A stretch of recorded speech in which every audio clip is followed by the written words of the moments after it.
Thank you. Good morning, everybody. I'm going to start this talk with a bad word. So I know that I've already lost some of you. You're not here because you want to hear about theory. You're here because you want to hear about something practical. And as valuable as those case studies are, those best in practice examples, I'm going to try to persuade you in the next 10 minutes or so that not only is theory important to you as a CX professional, it's unavoidable. You cannot get away from it. Your choices are not between theory and practice. Your choices are between good theory and bad theory. So I'll try to illustrate this in an example, and then I'll give you some solutions at the end of the talk here. I'll try to illustrate the importance of theory by focusing on just one theory in the next little bit of time that I have. We're going to talk about reference points.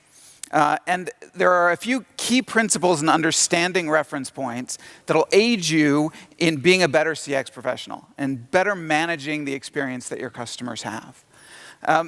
This idea that your reference points matter is not new. It goes way back. In fact, like many bits of human wisdom, we can look back to the Bard.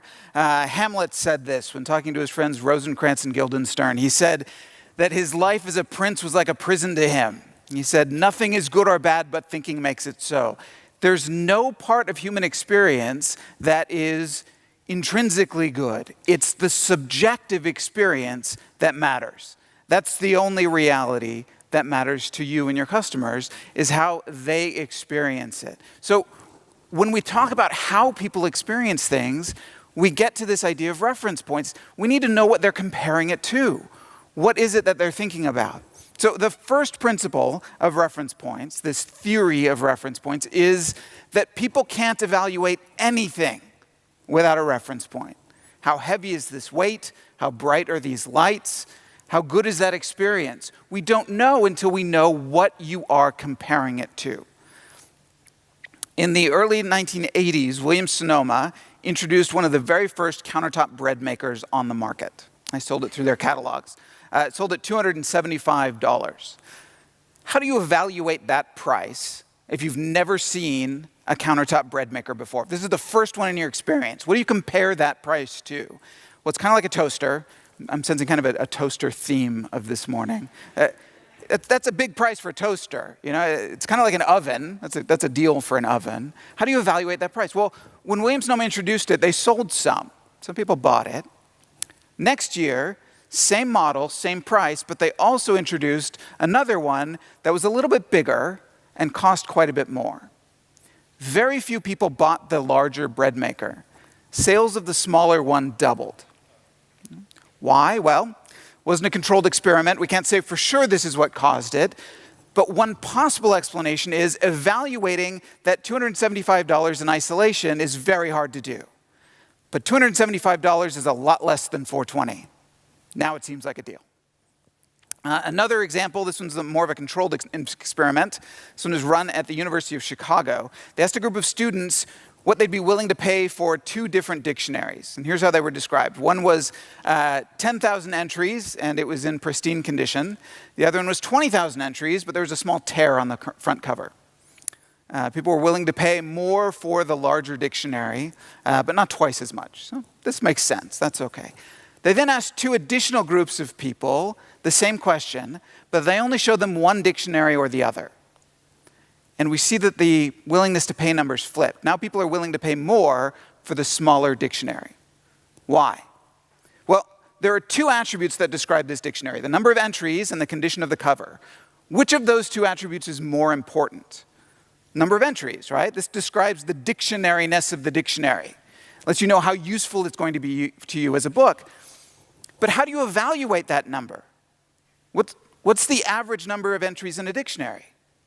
How would you know that? How would anybody know that? We can't evaluate the more important attribute unless it's next to something else. And so instead, we evaluate the less important attribute, the condition of the cover, and that's what drives our overall evaluation, because we have a reference point for it. So I work at a university, and universities have come under a lot of scrutiny in recent years about how we spend our money, and justifiably so. We seem to spend a lot of money on things that don't relate to education, luxury dorm rooms, spa-like for workout facilities. And part of the reason is this ease of evaluability argument. There's actually a booming market in universities for lazy rivers. Texas Tech has one. LSU has one in the shape of the letters LSU. The Ohio State University has a 250-person hot tub, which just sounds like a disease bath to me, but I'm not 20 and single, so maybe I'm not the target customer. This is easy to evaluate. A lot of the things that are important about a university education, where you form a social network, where you find classes and electives that you like, where you make relationships with individual faculty members, those are hard to evaluate. You know what's easy to evaluate? The presence or absence of a lazy river. So if we could advance or reset the slide. We have attributes that are important to us, but attributes that are important are not always easy to evaluate. What can you do with that as a CX professional? The last example that I'll give you, these researchers asked people to imagine that they were outside and it had started raining, and so they wanted to buy a poncho to keep themselves dry. Luckily, there's a poncho vendor right there willing to sell them one. And so they were asked a simple question: what length of poncho would you buy? They later correlated the data, and they found that short people chose the shortest one available, tall people chose the tallest one or longest one available. Different group of people, same scenario. This time, though, they were given 3 different lengths of poncho. Once again, short people chose the shortest, tall people chose the longest, and again, and again. What's the average length of a poncho? Again, why would you know that? Why would anyone know that? 50 to 52 inches long. So if you knew that, you would have chosen the longest poncho available regardless of your height, because even that would have been too short, but it would have been something. All of these were like comically short ponchos, like mini skirt ponchos. They wouldn't actually keep you dry. But when we don't have a reference point, we cheat. We will use irrelevant reference points to help us because that's all we've got. Okay. If we start with a theoretical understanding of how people make evaluations, it opens a whole world of opportunities for us in terms of how we manage our CX. That attribute that you excel on, that is the most important thing that you beat all other of your competitors on, if it's not easy for your customers to evaluate because they don't have a reference point, it doesn't matter. Your customers will not give you credit for it. The exact same experience at a Motel 6 could be great, and at a Four Seasons could be terrible. What are your customers comparing you to? I'll leave you with a quote by the American psychologist Kurt Lewin. There's nothing so practical as a good theory. You already have theories about how your customers evaluate your customer experience. The question is, are they good theories? Are they informed by the best science, by what we know about how all customers, all people evaluate everything?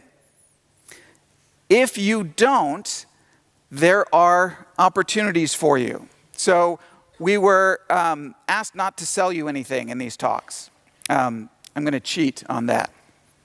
But it's okay. I think it's a loophole because what I'm going to sell you is free. I do a podcast. I partner with Colin Shaw, who's my less handsome but more British counterpart on this podcast. I bring an academic perspective and talk about theory. Colin keeps me honest. Colin has been in the CX space for decades now. He runs a consulting firm called Beyond Philosophy.